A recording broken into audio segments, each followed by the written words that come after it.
Il y avait une maison ancienne, aux murs imprégnés de poussière et de silence. Ce n'était pas une simple demeure, c'était la maison de la lignée. Un lieu où le temps ne coule plus, où les femmes d'avant ont servi jusqu'à s'effacer. Et toi, tu y étais encore, comme retenu par des vêtements accrochés aux chaises, des objets oubliés, des souvenirs devenus obligations. Tu ne marchais pas librement, tes jambes ne répondaient plus comme avant, et ton mouvement dépendait d'un bâton singulier. Un sceptre de survie, preuve que tu n'avançais plus par ta propre énergie, mais selon une mécanique imposée. Tu commenças à ranger tiroirs de cuisine, piles de vêtements, flacons, objets collants et lourds de mémoire. À chaque chose, la même question te traversait. Est-ce à moi ou à elle? Tu ne distinguais plus ce qui appartenait à ton âme de ce qui venait de ta lignée maternelle.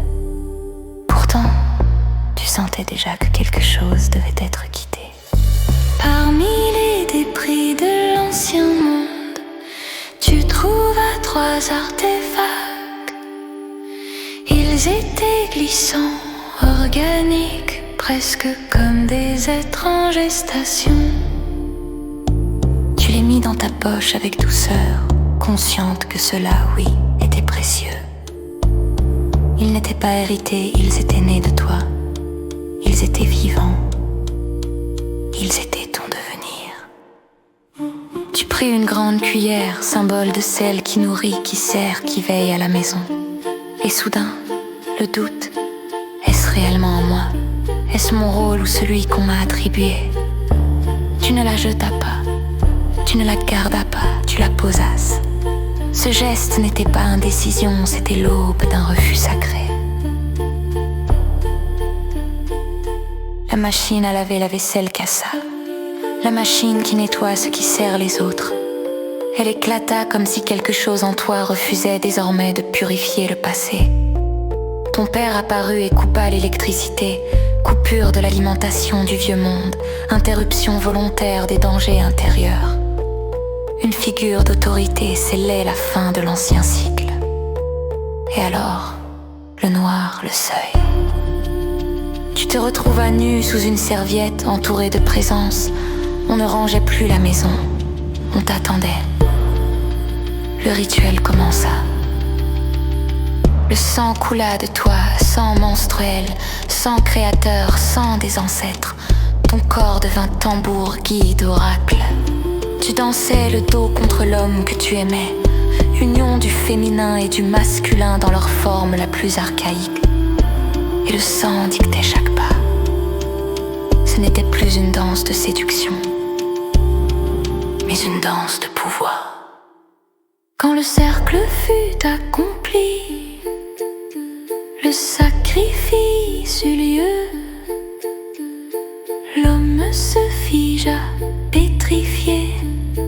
L'ancien masculin tomba. Non l'homme réel, mais son archétype. Celui qui exige, qui structure, qui domine ou qui protège en échange de ton sang.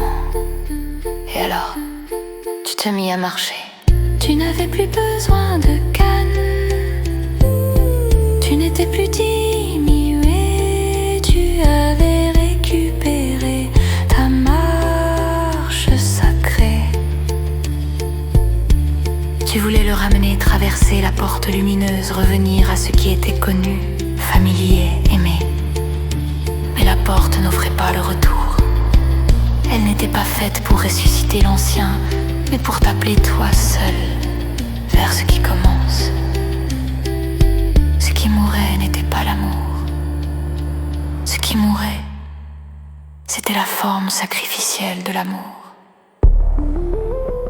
Ce que tu laissais derrière n'était pas ta famille. Ce que tu abandonnais, c'était la mission de porter leur monde à bout de bras. Ce que tu posais n'était pas la cuillère, C'était le pacte invisible qui disait je dois servir pour exister. Et alors, tu te mis à marcher. Tu n'avais plus besoin de canne, tu n'étais plus diminué, tu avais récupéré ta marche sacrée. Tu voulais le ramener, traverser la porte lumineuse, revenir à ce qui était connu, familier, aimé. Mais la porte n'offrait pas le retour. Elle n'était pas faite pour ressusciter l'ancien, mais pour t'appeler toi, seul, vers ce qui commence.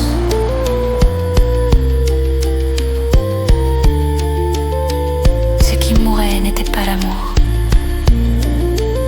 Ce qui mourait, c'était la forme sacrificielle de la maman. Ce que tu laissais derrière n'était pas ta famille. Ce que tu abandonnais, c'était la mission de porter leur monde à bout de bras.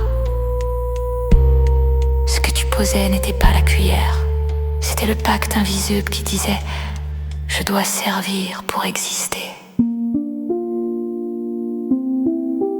Et alors, tu te mis à marcher.